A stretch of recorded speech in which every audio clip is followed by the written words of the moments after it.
Earl Jackson is a Taiwan-based researcher of Japanese cinema who is hoping to hide his lack of qualifications for this conference behind the text of Renee Gladman. Thank you. I'll try to do that. I'll try to live up to that introduction. Okay. Well, thank you. 25 years ago, at the Outright 2 conference, I gave a paper on Dennis Cooper and Robert Gluck with them in the audience.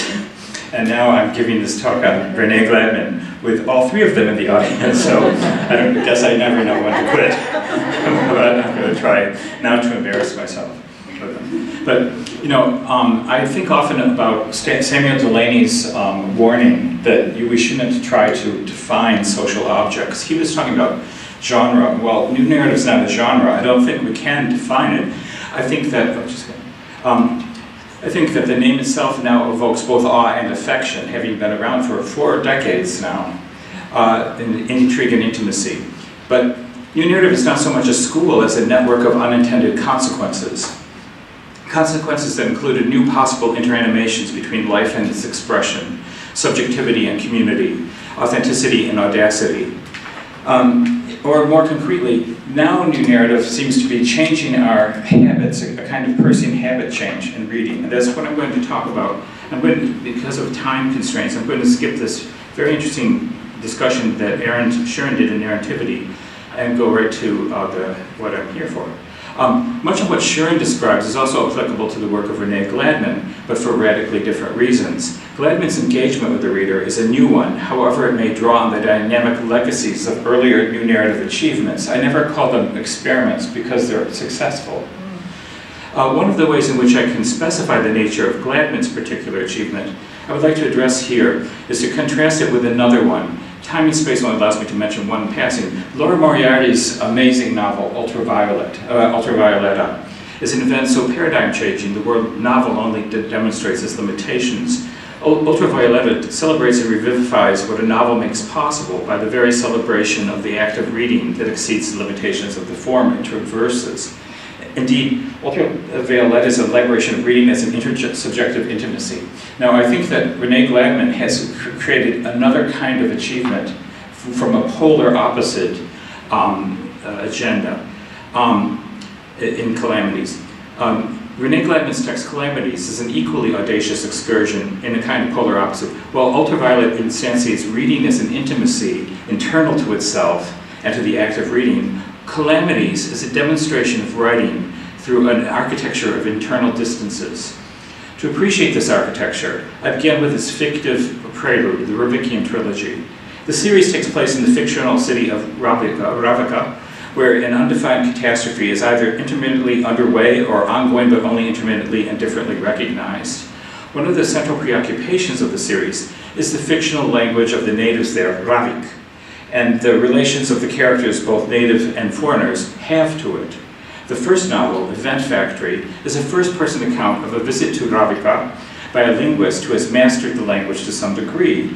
However, her experiences there are still marked by failures to fully understand the situations.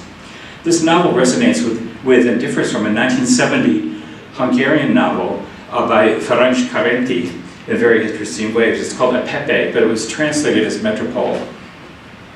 In that one, there's a story of a linguist in a mysterious country. He's actually on his way to a conference in Finland. He gets on the wrong plane, and he ends up in this country where he cannot use any of his linguistic abilities to figure out what language it is.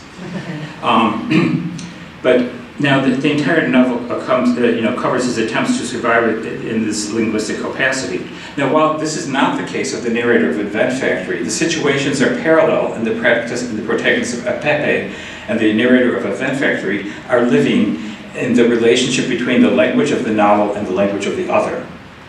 Yet here is also the difference. Apepe is written in Hungarian, a language linguistically isolated in Central Europe, not Indo-European but Ural-Altaic, related to Finnish and arguably distantly related to Japanese and Korean. So although the protagonist confronts an unintelligible language, the account is written in a language whose speakers are regularly othered by other Western Europeans. Although not explicitly stated by the narrator in Event Factory, we can assume that her account is written in English, and the English we see on the page. And English is exactly the opposite of Hungarian. This not only represents a mythos of absolute clarity, but it commands universal accessibility. People around the world are not only granted access to it, but access is imposed upon them. In any event, the English language reader is on the side or shares habits of presumed coherence with the narrator as she wanders away from that coherence and takes us with her, but only up to a point. She goes where we cannot go because we cannot understand Ravik. And her accounts are at best paraphrases that mark the absolute difference between her experience at Ravik and her relay of it after the fact. Actually, I don't know why I'm pronouncing it Ravik. It sounds authentic, doesn't it? This causes the first major division between the narrator's experience and the reader's experience. There's very little in the way of the explanatory tone of a guide, so some of the passages basically import terms and partially describe practices into the text, rendering clear what is not available to the non-Ravik speaker in the account. For example, in describing her entry into the old city, the narrator mentions in passing a complex social gesture which she was able to avoid because there was no one to receive it. Here's a quote. "Crossing the old city, we took the better part of the day when you were as hungry as we were, which was not a nutritional hunger, but rather something deeply emotional. The bridge led to the Barabas wall, now only half standing, the eastern side of the city exposed. It brought us to the much celebrated threshold, where you're supposed to hold your breath with a hand against the back of your neck as you walked through. It was not necessary to complete pares with the customary speech about the long and short of night, as there were no residents here." Close quote. Now, toward the end of the novel, the multiplex crises the narrator endures triggers an absolute need to obtain the copy and reread the novel called Matlati Dog. Now, the author's name is Gustava Amini. Now, Renee Gladman has explained how this is supposed to be pronounced, but she says it's supposed to be pronounced the way a black southerner speaks. I don't feel that's appropriate for me to do, so I will pronounce it as Northern German speak, okay? A novel which earlier had inspired the narrator's response to a feeling of being followed. So her search and eventual purchase of the copy of the novel is the completed part of the action. Now, although my larger aim is to appreciate the distance between experience and language conjured and the experience of the reader's reception, I would like to briefly reverse direction, momentarily and strategically, by taking a detour through Donna Haraway's situated knowledge, to use my reader's experience to highlight a degree of realism in the novel that may not be particularly apparent. Now, my best language is Japanese. I actually spent one summer in pre-med in a Japanese medical school. And now I've lived in Taiwan for 5 years and I lived in Korea for 6. So I can state without any trace of exoticism or Orientalism that there is no such thing as an English sentence that is a complete correspondence to a Japanese sentence. Then in English, the subject is either monetically inserted or withdrawn. And the Japanese subjectivity is like a climate. Okay? Now, the novel, the experience of living in Ravik that she describes is so much like my experience of the last 17 years in Asia in certain kinds of residence. And I just want to give you one example from daily life. Now, the standard way of organizing syllables in Japan is this thing called the gojuon, ai-o, kakikotachiso. But originally, there was a 10th century poem everyone had to memorize because it has all the syllables of the language. Many theaters in Japan organize their seats that way. Most of them don't do that anymore, but I was there studying No, and all No and kabuki theaters still do this. So you have to know and recite the poem to find your seat. Now, the other good news about it, it's in 10th century Japanese, and there's sounds that don't exist anymore. So I want to give you the poem, and and this is my translation. The poem is, Irowa ni oedo, chinuru o wakatarezo tsunenaran, ui no okoyama, kyo koete, asaki yume michi, yoi mosezu. Now, this is my translation. Although the blossoms are lustrous, they will scatter. In our world, who is constant? Today I cross the deep mountains of Ui. I will not entertain shallow dreams, nor succumb to drunkenness. So every time I went to the theater, I had to recite this poem. Okay? Now, the poem is aesthetically beautiful, philosophically profound, and philologically instructive, right? But I just want to know where I can sit. Okay? So I toned it to find my seat. And now what's also important is that this has three sounds that no longer occur in Japanese, and it's old spelling. So say my seat was K13. I have to know that the word kyo today is spelled kefu. So I have to know the poem to say it in modern Japanese, but I have to have historical spelling in my head. This is why you should definitely live in Asia. I mean, this is just so wonderful. But anyway, my point, to get back to what I think, that there's so many things in the Ravik novel that so much reminds me of what daily life is like when you live in another system of coherence respectfully, not as an anthropologist. In fact, the narrator says, I'm here as a linguist, not as an anthropologist. There's a big difference. Okay. Now, in Event Factory, the narrating I writes in English an account that includes the experiences of the narrated I that occurs in Ravik. Thus, the language of the text is transparent, or more precisely, translucent, to the moments the agent of that language departs from the language of the reader, through paraphrase, synopsis, and rough translation. The narrator of the second novel, The Ravikians, is the Ravikian novelist Luzvaga Amini herself, and she opens the text with a stark recognition of the difference between what she writes and what the reader reads. She writes, to say that you have been born in Ravika in any other language than Ravik is to say that you have been hungry. That is why this story must not be translated. If, for example, you are reading these lines in French or German, Bacharach or English, these are not the lines you are reading. Rather, these are not the lines I wrote. Of course, I do not wish to undermine the dexterity of my translators. I've heard they are competent. It is the things that I'm trying to say that are internal, close quote. In this case, the text is translucent to its opacity.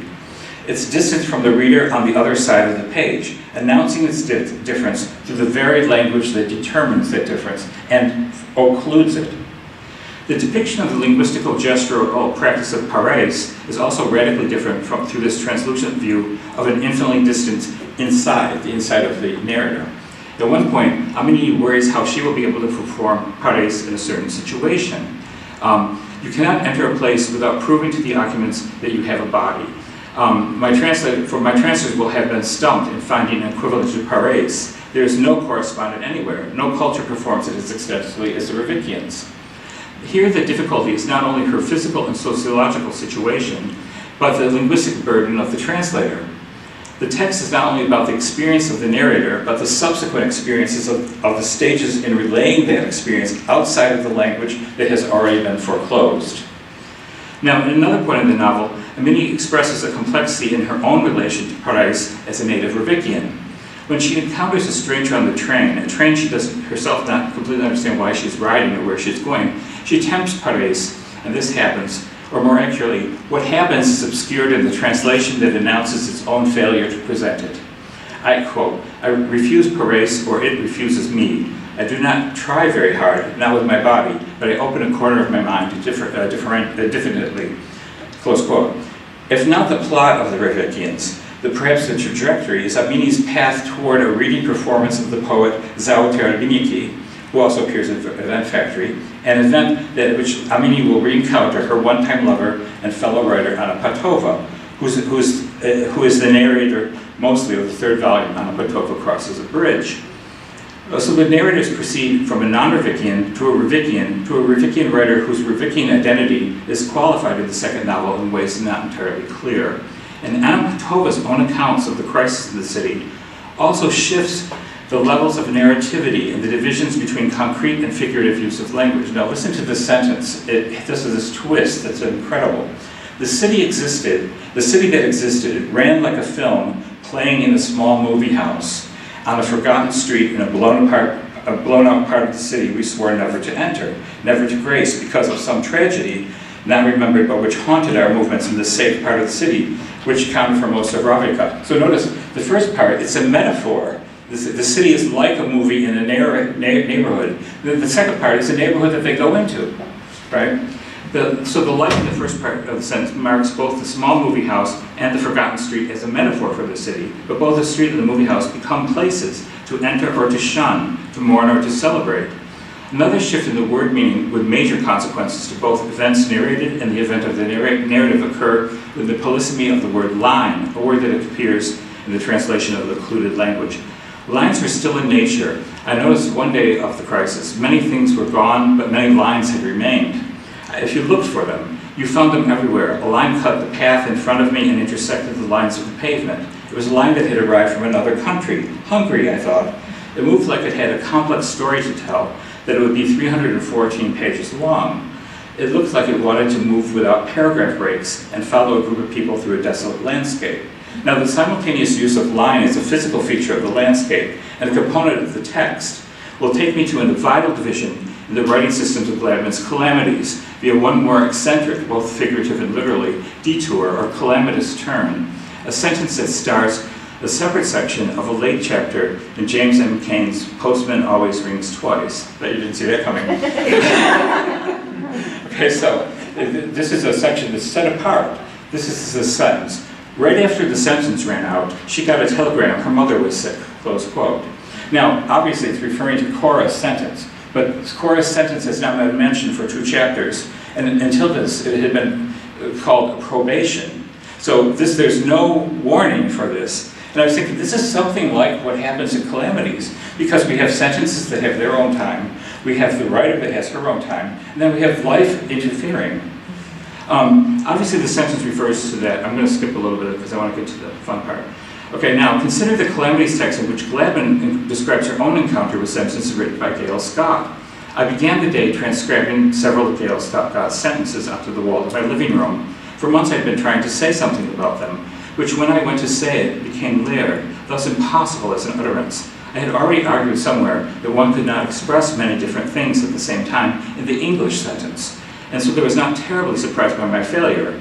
I'd like to think that in this language you had to be patient. You had to say one part, like drawing on one side of a cube, then say the next part, like drawing on another side, and keep on saying and drawing until eventually you made a complex observation and a picture feeling, close quote. Now, this prose describes the sentences that have not yet been quoted, but in centering the prose on Scott's sentences, the text itself demurs. Its own language renders itself instrumental in anticipating its capturing of the sentences of another writer. Sentences fixed on the wall that nevertheless elude the narrator's grasp through an escape that the narrator's prose abets and confesses. In the wake of that escape, the language of the text observes the limitations of English through a use of English that actually exceeds the limitations it discovers. And the relation of the language examining English to the English it examines recalls the relations of textual language to Revickian from both the outsider, Event Factory, and the insider, the Revickians. Okay, now, when the sentence of calamities focuses on themselves and the projects they intend, other complications arise. Now, again, I think I'm running out of time, so I want to skip part of this, but one of the things that the calamities does is it keeps focusing on other projects. So we're actually distracted from the language on the text. And so one of the problems here is that how do you explain what writing is through writing? So here's my next surprise and hopefully welcome turn. I want to compare this to a problem that Augustine discussed with his son when his son was 16 years old in this amazing text called On the Teacher. I don't know if you've ever read this.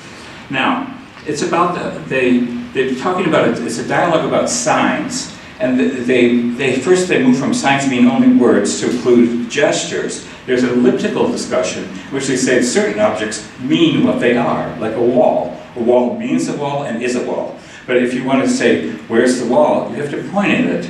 Pointing at it is a gesture that signifies the wall. Okay? But then they said, what do you do if you want to say what walking is? So how do you just demonstrate walking? So this is a direct quote. If I were to ask you when you were walking, what walking means, how would you teach me? I would walk a little more quickly. The change in speed would give notice that I was replying to your question, and I should still be doing what I was asked to demonstrate. Augustine, but you know there's a difference between walking and hastening. He who walks does not necessarily hasten, and he who hastens does not necessarily walk. If we speak of hastening in writing, reading, and many other things, consequently, if after my query you did what you had been doing only a little more quickly, I should conclude that walking was the same thing as hastening, for the acceleration was a new feature of your behavior, so I should be misled. However, if you do not hasten and you continue walking, I think you have ignored my question. But then he also says, a special case would arise if speaking. What if someone asked me what speaking was? In order to let them know what I must speak, I must actually say it, and I shall continue to show him until I make plain to him what he wants to know, not departing from the actual thing which he wished to have demonstrated to him, and yet not seeking signs apart from the thing himself. Now, this is the dilemma of how to demonstrate what speaking is through speaking, not in order to convey the content, but to mean speaking. Now, this is one of the things I think that Renee Gladman does in her text. Now, but with writing, okay? Now, this seems to not only describe one level of the project, the translucent language not only points at events and conjures inspirations that seem to deliquesce through that encounter, but the language itself is performing an identificatory demonstration that requires a new kind of reception. And the gaps between the writing on the page and what the writing is pointing at, as well as other gaps as demonstrated in the Ravickian novels between the account of the experiencing eye and the acknowledgement of the limitations of sharing that experience beyond the language that cannot be reached. These gaps have political significance as well. For example, in the respect, the reception, appreciation, that we can read the experience of a lesbian of color and not claim it. You know, this kind of interior distance is also something that has something to do with respect. And then finally, this is my last little eccentric twist here. I'd like to return to Augustine for a coincidence that I will exploit, somewhere between a heuristic strategy and a cheap trick.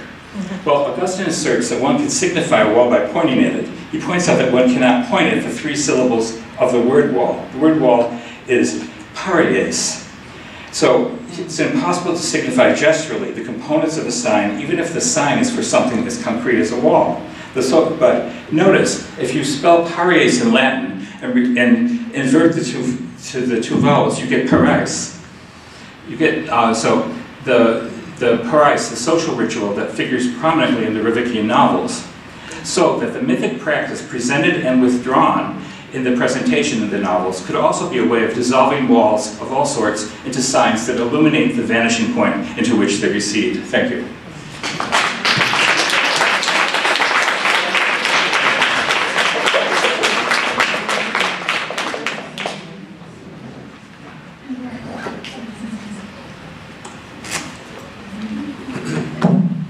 Thanks, Earl. I wanted to make sure that everyone knew that that bio that I read was Earl's own words. Oh, yeah, I forgot to tell you. So our third presenter is Julian Francis Park, who has an audio clip up in the Small Press Traffic New Narrative Walking Tour this weekend. Park has poems in Entropy and Writing Without Walls, and forthcoming in Blind Field, Hold, and Horny Poetry Review, as well as narrative excerpted in Queen Mob's Tea House, reviews in Jacket 2 and Tripwire, and a chapter on the historical conditions of accumulation in Rosa Luxemburg, A Permanent Challenge for a Political Economy. Julian does intake for Just Cause's Tenants' Rights Clinic and facilitates a free weekly writing workshop with the Bay Area Public School at the Omni Commons. Julian also works on Omni's newsletter, The Commoner, and tweets at JFPark3. Please welcome Julian.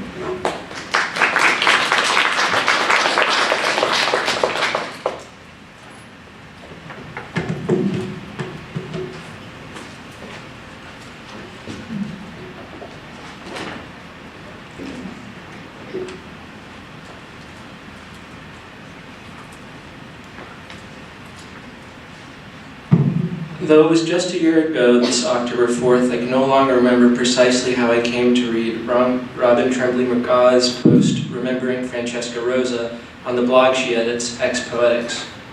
I strongly suspect David Boot posted it on social media, but I'm not entirely sure. I don't know which platform, and I didn't consult the platform archives to write this. By way of this memorial post, I first came to encounter the words of F.S. Rosa in an interview with Tremblay McGraw, also posted on Ex-Poetics on the second day of January 2009, entitled From the Angels of Light to New Narrative and Labor Activism. I'll get back to that interview in a moment, but suffice it to say that as I listened to the software on my mobile device read it aloud to me while washing the dishes, it put enough suds in my soap to get me to later chase the book she published with San Francisco Press, Ethereal Spear. The one I've thumbed most thoroughly so far is Post-War and Other Stories, one of two books I'll talk to you about today.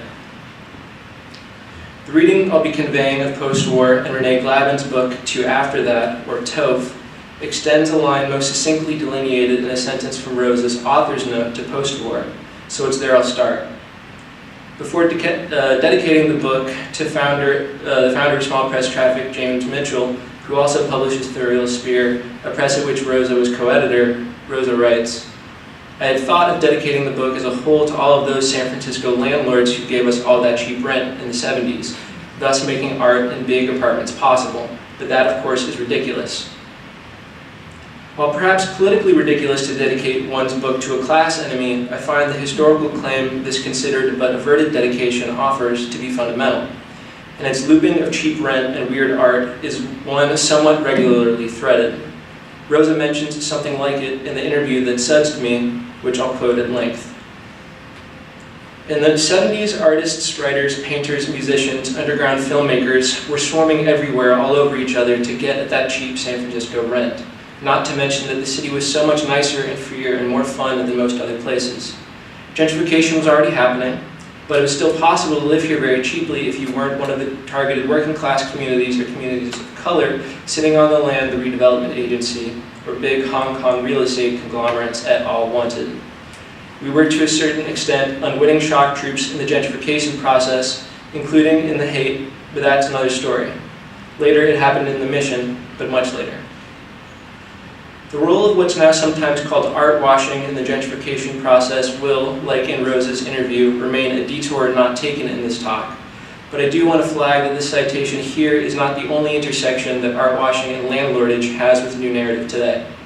Some of you, for example, may have followed the recent IRL and social media clashes between Semiotext and Los Angeles' Defend Boyle Heights against art washing and displacement, regarding the eventually canceled but would have been gallery boycott defying book release for Chris Krause's After Kathy Acker. Meanwhile, a version of the history Rosa describes, suggesting some of San Francisco neighborhoods' cheap rents as a necessary condition for San Francisco's art production, including new narrative, pops up in the Dodie Bellamy and Kevin Killian introduction to Writers Who Love Too Much, New Narrative Writing, 1977 to 1997. Having noted the fact that in the late 70s, early 80s, there was still a decent amount of state funding for artists, some of which came to Robert Gluck for the famous SBT workshops, Bellamy and Killian write, quote, San Francisco was not then the most expensive place to live in America. Rents were fairly cheap. As the child of a real estate developer, as a partisan of the tenants movement, as someone who came to involvement in the tenants struggle through dating a tenant organizer in undergrad, as a person who's been involved with tenants organizations since I moved to the Bay in summer 2014, it will surprise few that I find the quotes I've cited thus far interesting. They pose of this prose an intention to what Engels called the housing question. But though I think they are interesting, it's only so much to note that more than one new narrative writer has been self-conscious about the extent to which affordable rent was among the social conditions that made their writing possible. The dissociates of the literary movement noted for, among other things, its leftist politics would have an awareness of historically relatively low rents in a city whose gentrification has been among the most notable in the US since the 70s seems a matter of course.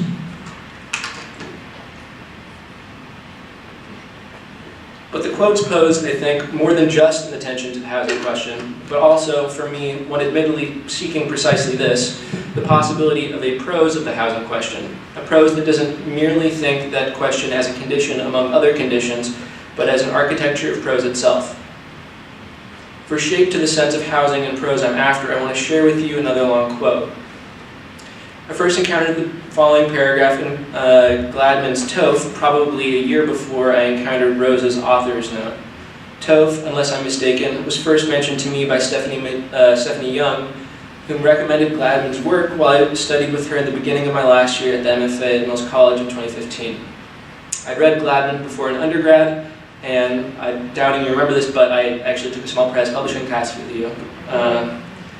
It wasn't until TOF that her books caught hold of me. It was Young, too, that in comments on the early draft of my manuscript, Every Breath You Take, drew my attention to narrative, a movement which at the time I'd studied relatively little.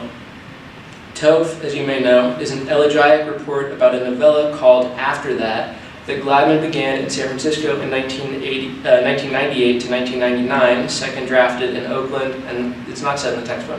These are, I think, reasonable surmises. Second drafted in Oakland 2000 to 2001, and third drafted, I believe, in Brooklyn and Providence in 2003 to 2004, before pronouncing after that "lost" and then writing the elegy. So here's the paragraph. That city that, for lack of a better word, housed my novella, remained, for the duration of the first draft, faithful to me. By faith, I mean that it kept its light on. I could see it as I had come to love it months after it no longer was itself, thanks to the economic boom of the late 90s. The temperate climate kept me calm, but every day I mourned the displacement of the city's people. I saw my favorite streets overcome, apartment buildings having stood 100 years, demolished in a day to erect lofts, holes in the wall restructured into boutiques, and new money-laden citizens crowding the sidewalks. Close quote. Gladman's elegiac report, Toph, is also an elegy for San Francisco, a city that Gladman had left, quote, because I could not stand to see the demise of my old one, though I was aware that I had been living in its entrails for some time, close quote. These entrails, as the long quote states, had housed the novella before the late 90s boom, unhoused Gladman and the book by way of an overwhelming affection for those displaced, a mourning many of us in Oakland and plenty of other places know well. Before I share a brief historical summary of some of the rental political economy and tenant resistance that conditioned the period in San Francisco, spanning from the time Rosa was writing her stories to Gladman her novella, a history I'll share before returning back to more closely, unfortunately briefly, discuss their books. I want to share a definition of the word prose Gladman offers in her essay, The Person in the World. Prose is the registering of the everyday, the phenomenon of life, using a kind of heightened language. Prose moves across genres, practices of thought, cultures, realities, bringing to both the writer's and reader's attention the blurred yet visible borders between. The project of such a prose is informed by, Gladman continues, quote, a kind of semantic trauma, close quote, and seeks to, quote, reattach statements to their conditions, close quote, and the habitability of those conditions. And that other phrase was a quote too. Gladman's particular sense of prose names a genre that distinguishes itself from the marketing and disciplinary distinction between fiction and nonfiction, and describes perhaps a general category to which much new narrative might be considered specific. So I want to say, after Gladman, that the registration of the everyday habitability, the living in and the housing amid social meaning, and the historical violence of displacement from one's home define a prose of the housing question.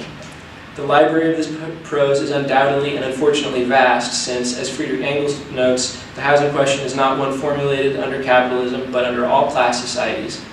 And he doesn't note this, but I do. As capitalism gives it a distinct form through the profit-driven racialized displacement of gentrification, imperialism, etc., colonialism, the library within whose new narrative sections, Gladman's book and Rose's, are notable. Now an interlude of historical narrative. I draw here from Randy Shaw's Tenants' Power in San Francisco from Reclaiming San Francisco, History, Politics, and Culture. In 1970 San Francisco, quote, no law stood in the way of landlord greed, close quote, and the laws that would come were in large part products of tenant struggle. The books those laws are written in could also be considered, I think, to populate the library I was just talking about. Plenty of writers on the period, including Rosa in a passage I skipped over from the earlier quoted interview, mention the tenants movement begins to heat up in 1977 in reaction to the mass eviction of nearly 100 elderly Filipino tenants from the International Hotel, or I Hotel as it's often referred.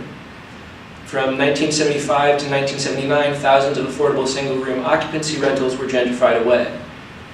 The lack of local and state law, combined with federal tax deductions for business expenses, helped fuel gentrification search for profit through tenant displacement and real estate development, a search that was necessary for capital because of the limits to profit faced in industrial production and resource extraction in the US and around the world in the early 1970s.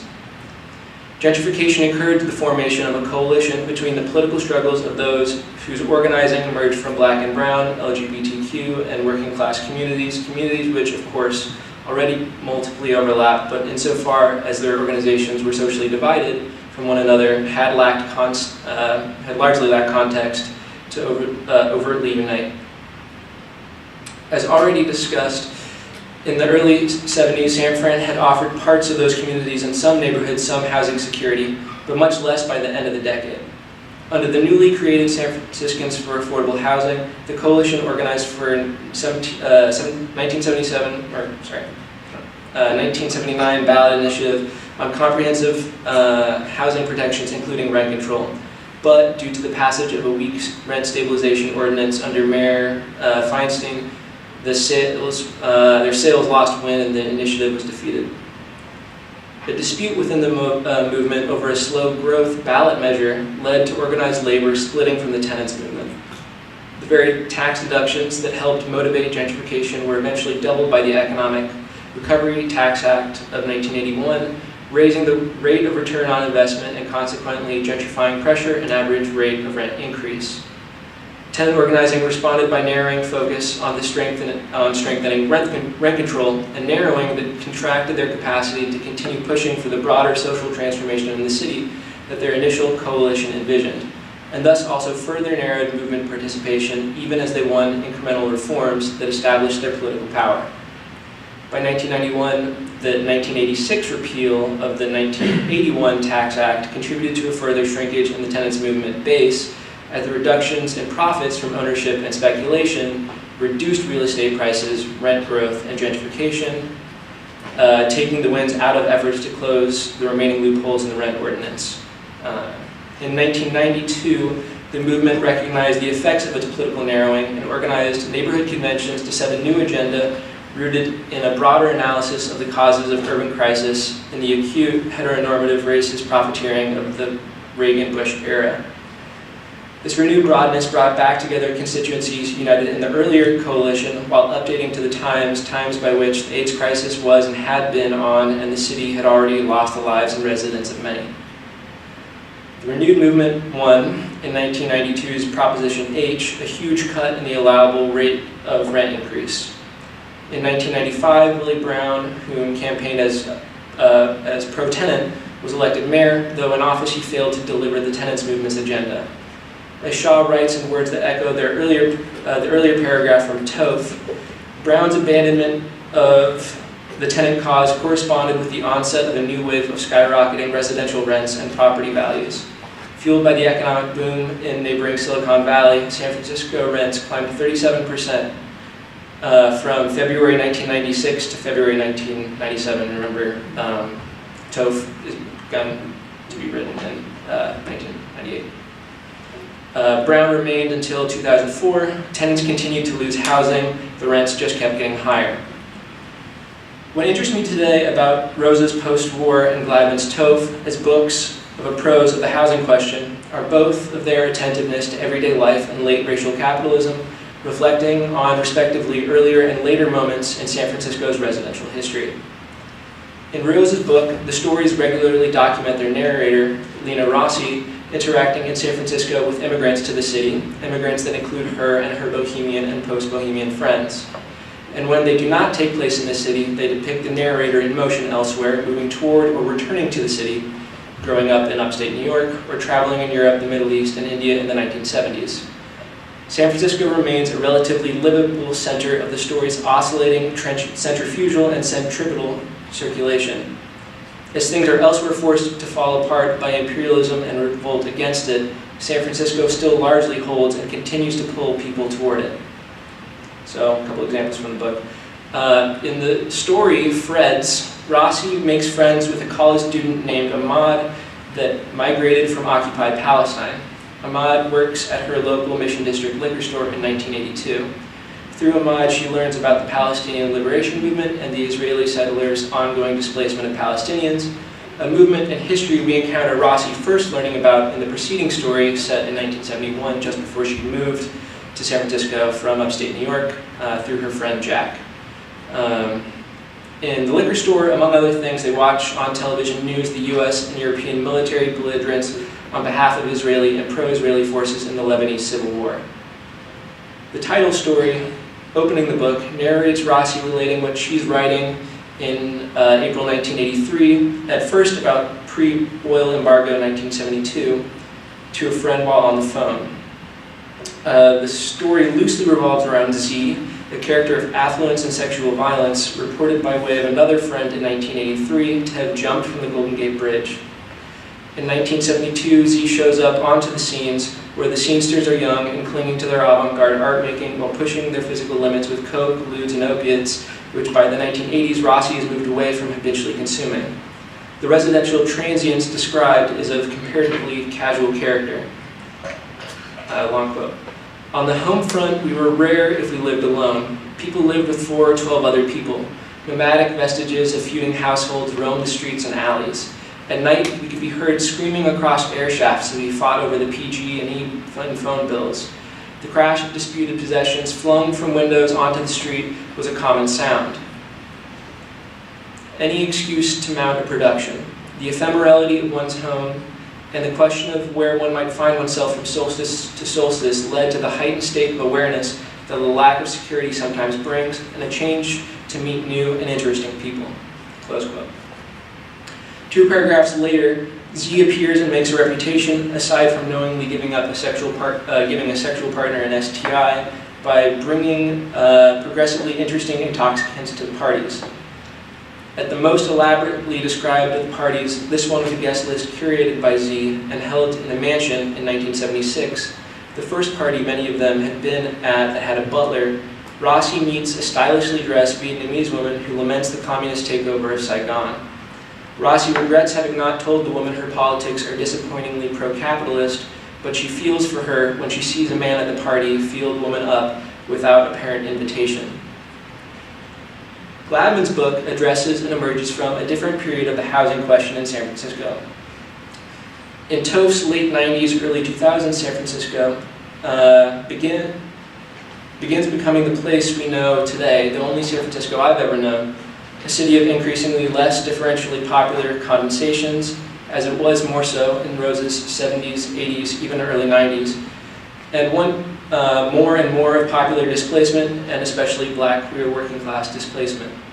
To after that is a book in which, through a morning whose sorrow and celebration is made both clear and cloudy through flat reportage, we come to feel the absence of a thrice-drafted novella about a day that gets messed up by a neighbor's cell phone back when not everyone had cell phones, when a cell phone seemed to some a white racialized thing to have, a day that that's ultimately okay because it ends with the narrator seeing the movie she wanted to see, a movie called Carla and Ida, set in San Francisco about 2 black lesbian painters living and working while listening to Alice Coltrane in their spacious apartment. The most of after that's narrative would have taken place on the streets that no one writes like Gladman does. It turns out the book would have been partitioned by titles that name spaces that internally divide urban habitation, titles naming spaces between the door of a person's apartment and the door out onto the street. In order, the titles would have been corridor, landing, stairs, view, and lobby. I want to mention here that while all of Gladman's books that I've read write through architectures of urban inhabitants, this is to my present recollection the only accepting calamities that substantially deals with living in apartments, the uncomfortable and unpredictability of having roommates and having roommates let unexpected cell phone carrying, waffle-making guests into one's home. The novels of Ravica, which, when dealing with residential buildings, are about houses, minus the first, where the traveling linguist narrator's residence is a hotel. While the housing question is one asked by perhaps every word of Gladman's prose, in Toph it's formulated as the iteratively drafted, displaced narrative of one person that doesn't own their home and is, for a limited time only, faithfully housed to write a life in a given city. Toward the end of the book, just before Gladman tells us the story of the novella she refers to as failed but not quite buried, we're told how in 2000 she became, quote, obsessed with identifying the tone of her sentences with that of other writers, close quote. Reading Henry James, she wished to fancy herself a Jamesian, but where his sentences were long and full of twists, hers were short and flat. I don't know how to say this person's name, so I'm going to say it wrong. In Hervé Guibert's and Julio Cortázar, she found a radical flatness that matched her sense that there was, quote, something radical about walking down the street, close quote, a kind of moving without going anywhere. This kind of flatness is a sort of transient intransigence that insists on being at home in an urban and urbanizing world, even as one and one's communities are unhoused. Toph, like the twisted plane of a Mobius strip, begins and ends the same, with Gladman's reaction upon returning home to consider again whether after that might have a future in the world after San Francisco. Let me see it, she writes.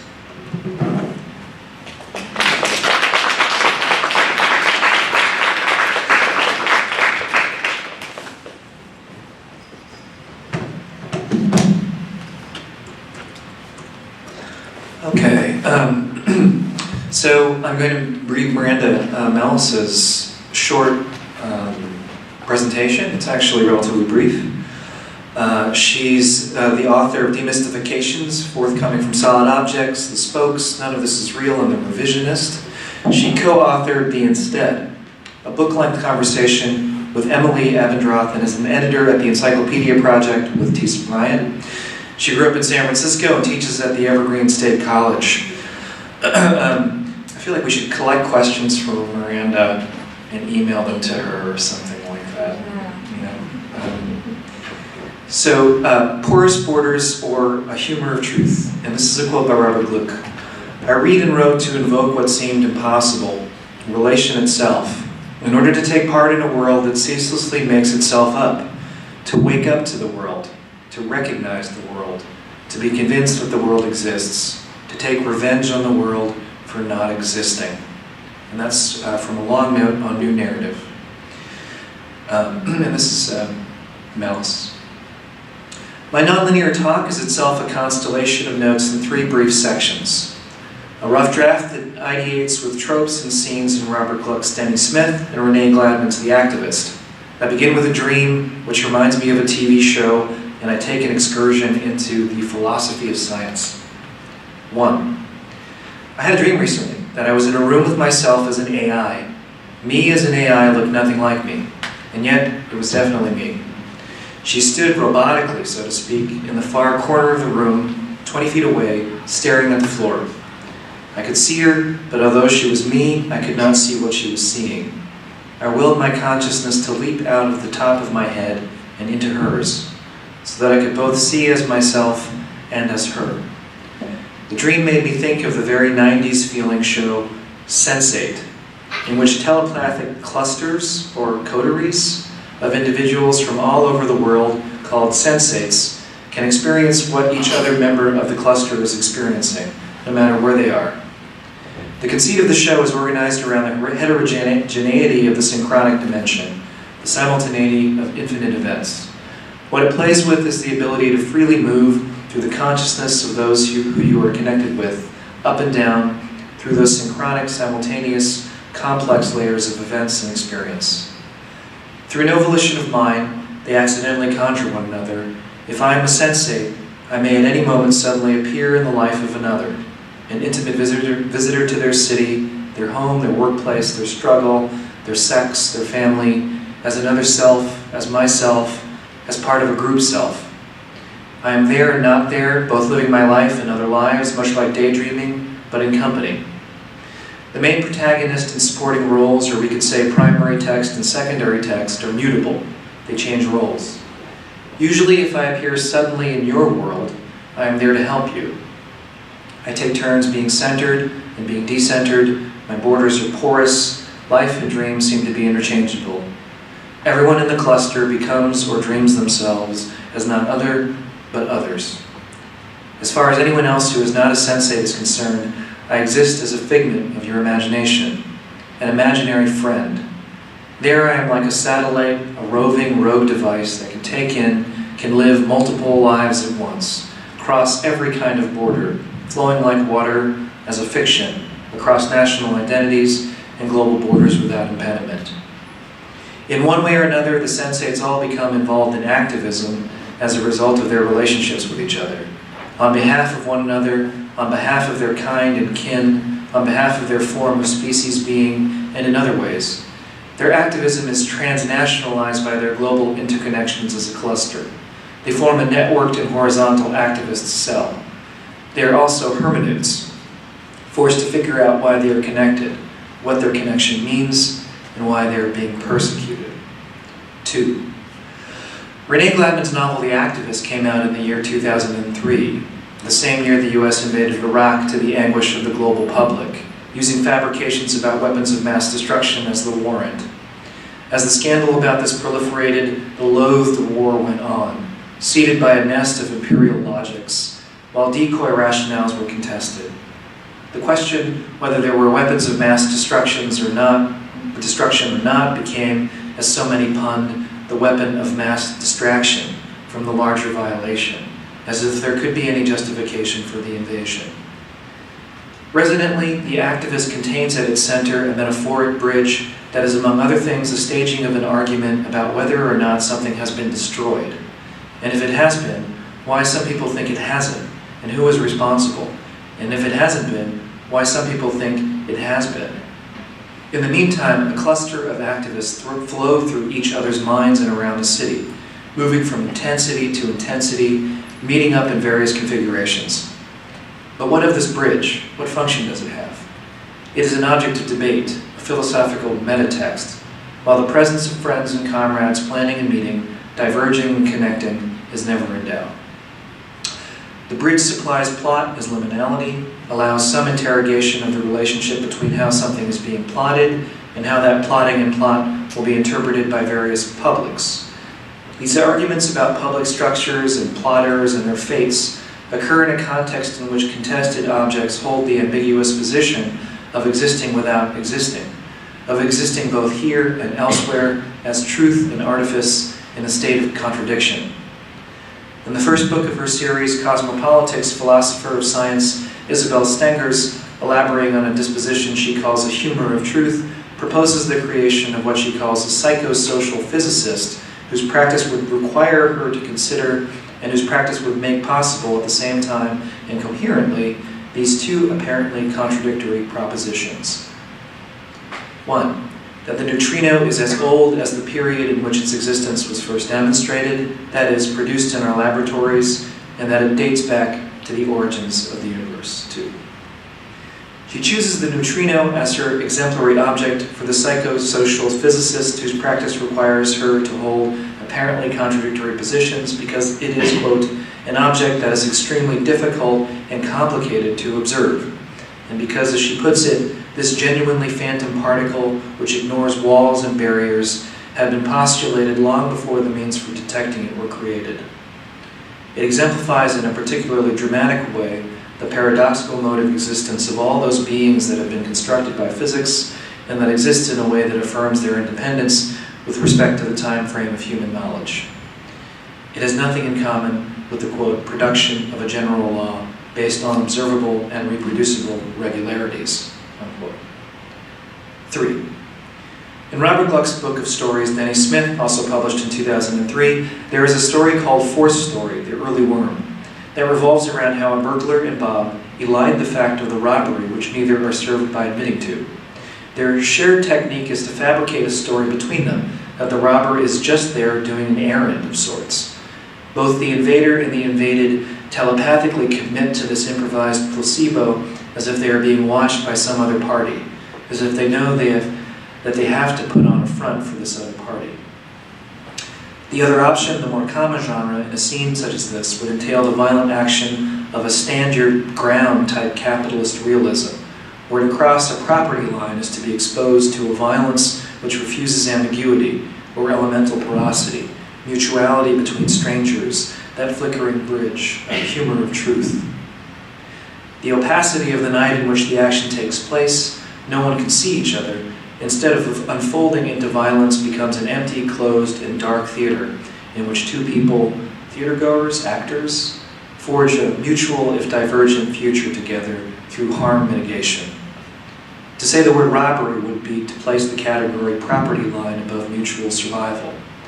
The technical legal definition of the situation is a trap to be avoided.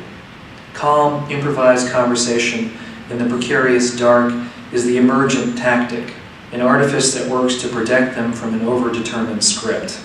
Instead, Strangers are stranded together temporarily over an abyss and must fashion a détente to cross it. Agree to wager on, quote, what seemed impossible, relation itself. That's Miranda's presentation. Okay, so I guess we'll take some questions now.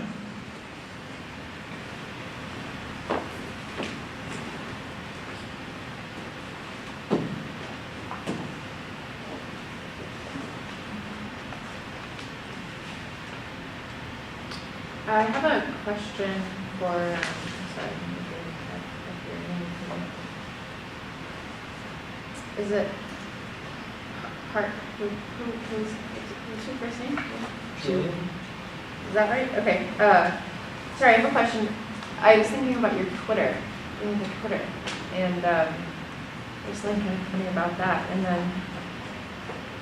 And then this situation with the housing question making certain kinds of prose possible. I was wondering if you had thought at all about what this space of the internet makes possible, specifically in regards to creating new movements that are defined as, new narrative is defined as by a community identity.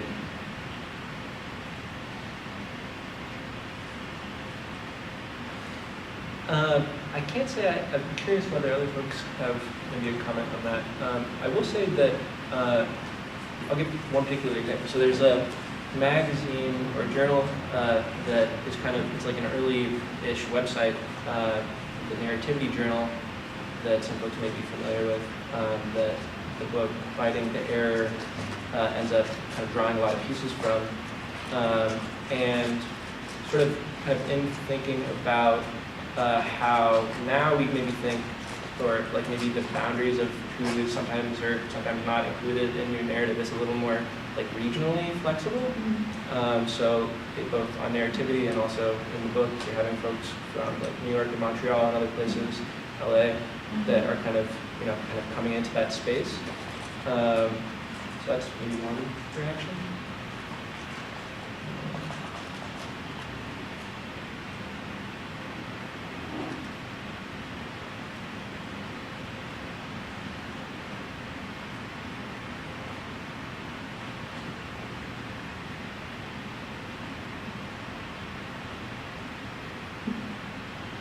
I had maybe a question for you, Earl, actually. That poem that you mentioned that helps one orient oneself in a theater. Yeah. I guess you were moving so quickly, I was sort of trying to follow the link that you were making between that and the language in the graphic novels, right? Oh, I see. And it seemed like you were kind of suggesting that something was, that language kind of formatively causes something to happen, or it situates a speaker in space somehow. Could you kind of just retrace that? Well, the poem literally does in the theater, because you have E, go, grows. I mean, you have to know it in order. So my point was that one of the things that happens in the Ravickian novels is that the first narrator is both disoriented and reorients herself in a system that is perfectly internally coherent, as long as you give up, excessive attachment to your own standards of coherence. And that's actually what happens when you live in Japan. It happens when you live in Korea. So I really identified with it, which is actually exactly the opposite point that I was actually making. But what I meant was that systems of meaning are like adventures. And one of the things that's sort of thrilling about the first novel is that you get that sense of adventure instead of fear, or when Americans go to Asia and are annoyed by Asian difference. I thought that the love of understanding the Ravickians by that narrator was something that was wonderful. That's what I meant.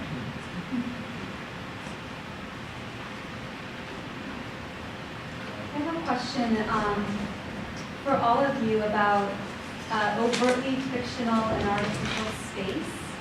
in place versus a fictional space in place that is built on a known reality. And what you think in terms of the ethics and aesthetics of building a world that's overtly fictional versus basing a fictional world on something that is overtly realistic. Just what your thoughts are as readers and writers on that dynamic. Does anyone want to take it up? I can try.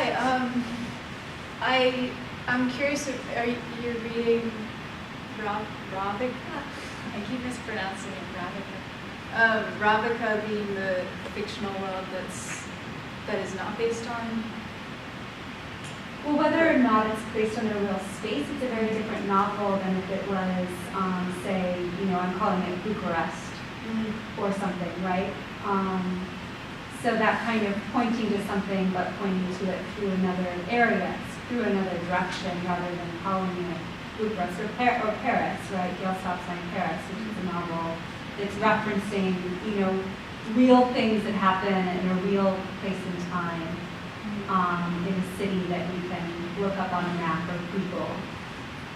Yeah, I think the interesting thing about the Ravikian novels is the way I don't know, I'm constantly tempted to read them as allegory, but then I also feel like I need to resist that temptation, and I think that's one of the tensions they set up.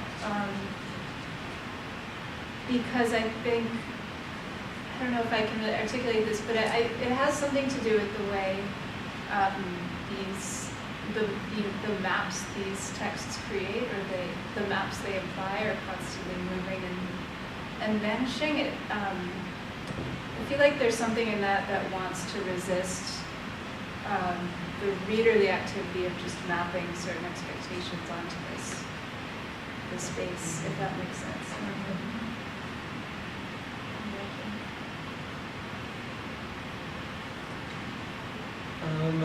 Well, one thing I'm thinking about with respect to Toph, maybe, and I think it works somewhat similarly potentially in the Ravika books. I'm not sure I would, I guess I would say maybe responding to sort of the different, because San Francisco isn't named in Toph as far as I recall. Like it's sort of, it's indicated, there's a number of things, and also just when you reach it on the internet and from that information gather that.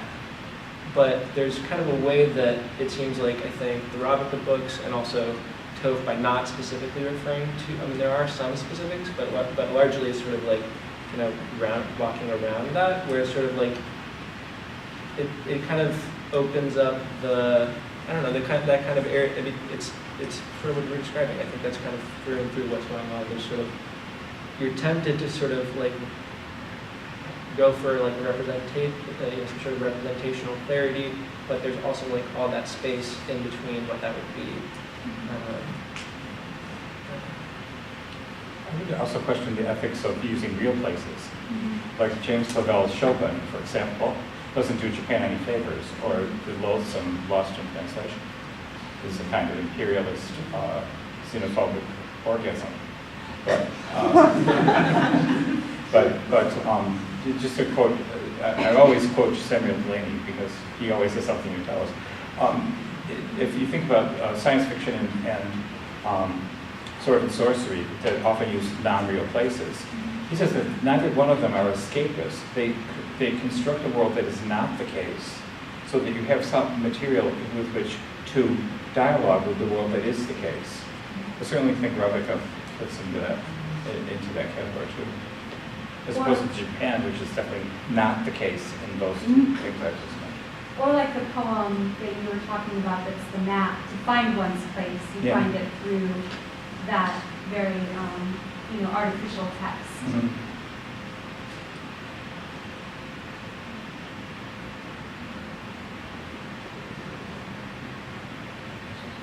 Was there somebody with a hand back?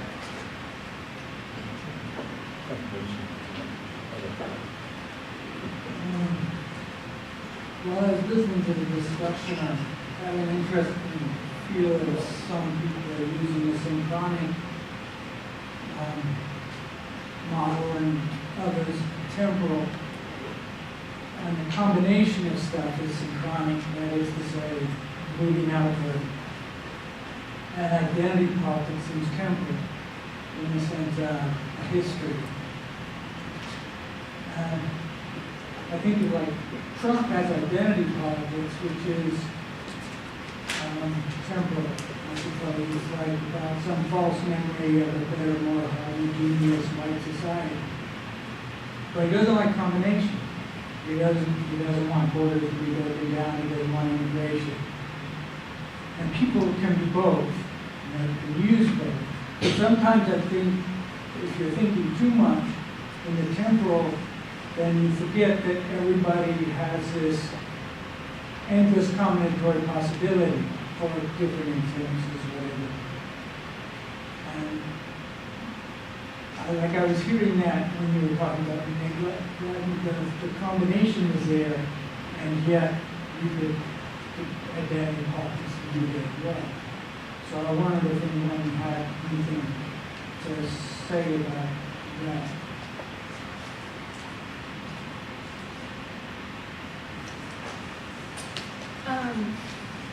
Well, I guess what's interesting to me is I turn towards temporality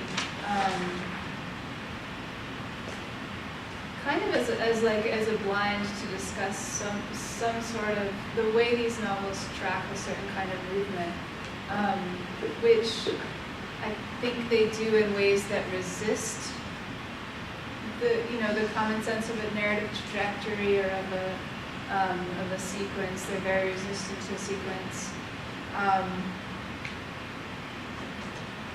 I'm not sure how identity politics comes into it. I'm trying to think about whether there's something that has to do with what we call like straight time, like the idea of a life as laid out by these certain markers of marriage, procreation, et cetera, or the idea of a life that doesn't have those markers, that can kind of meander and disperse through them. And I feel like that's a kind of like my own projection onto the text in a lot of ways. But I still think there's something to be thought through there in these books. I don't know if that answers your question.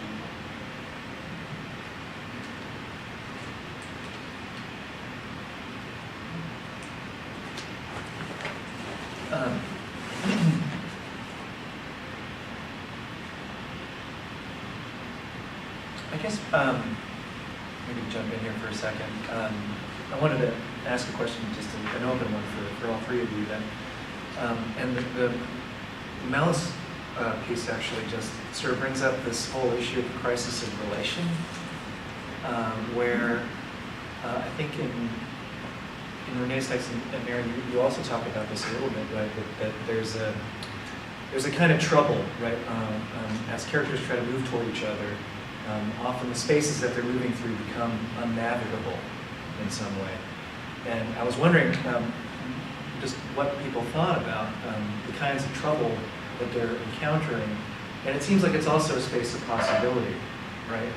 And so these two things seem very, very tightly bound together, like both constraint, possibility of getting lost on the way to another person, but also they're opening up kind of possibilities for intimacy that seem like kind of non-purposive and therefore more free, like more unregulated in some way. And yeah, just maybe I wanted to kind of pose that question to all of you. If there's a crisis of relation, like what is it in these texts, or what is your sense of it?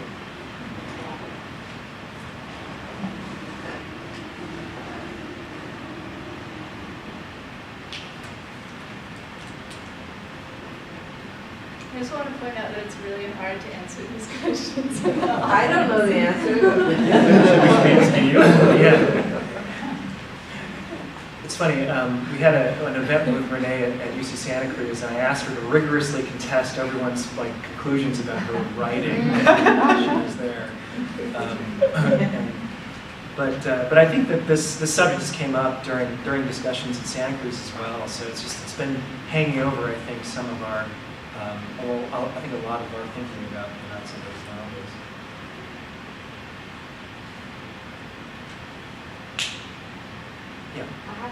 kind of vaguely have forming thought in my head, but I feel like there's something about lostness as this human experience that we could understand through lots of different ways to enter the text, and both kind of the bafflement, but also the erotics of it. And also what happens when the purpose of a structure that we think we understand what it does, like language, suddenly disappears. So that language has other possibilities for creation and destruction. What do we do when our major systems of meaning disappear, like a city or the ground beneath us, or ability to communicate in a way we think we understand? What happens when we're just completely wrong, or we're in a different space and we don't know what that means? And then how do we move? You know, what is movement? What is communication? What is the purpose of language, and also the power of it? You know, kind of in a kind of awesome and sublime, but also terrifying. You know, what are we doing with our language? To me, those questions are all, they're questions more than statements that seem to me at the center of the books.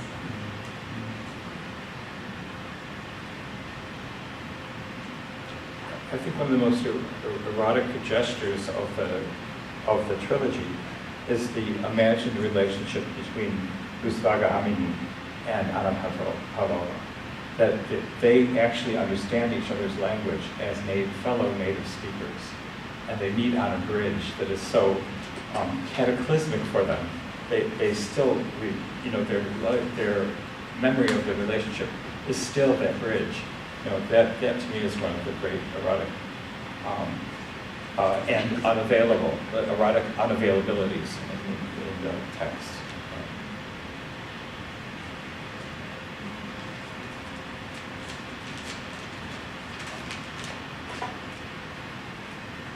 That's good, that was very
just like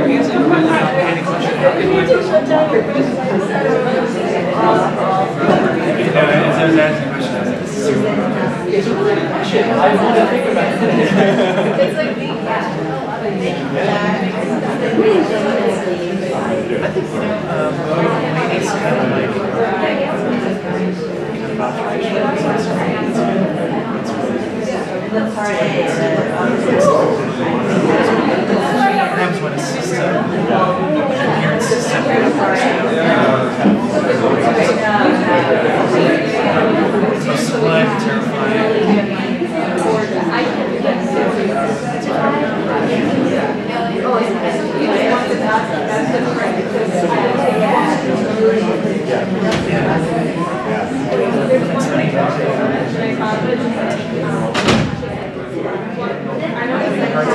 Exactly what it's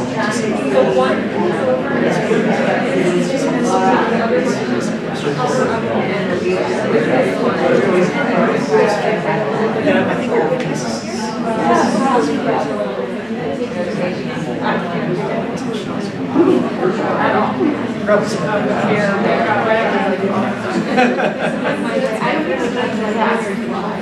it on?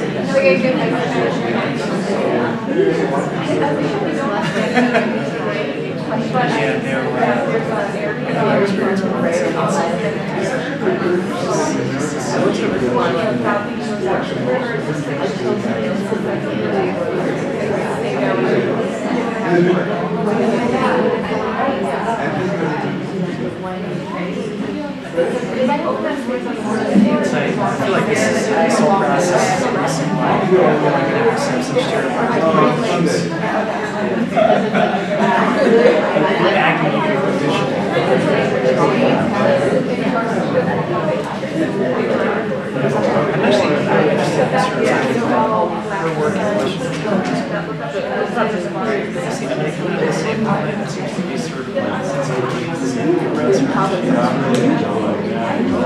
and it seems really on time.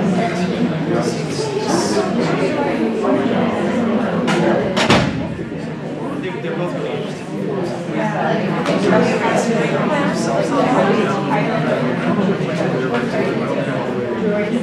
It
seems so out of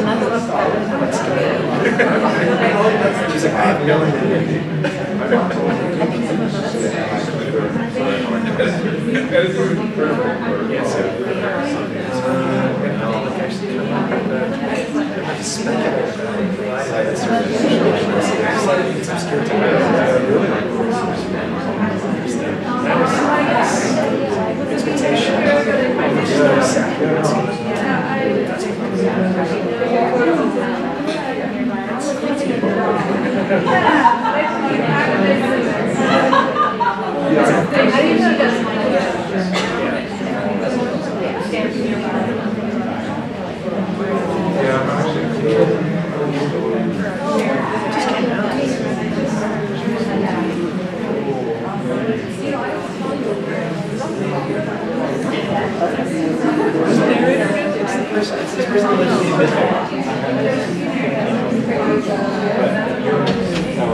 Yeah, exactly.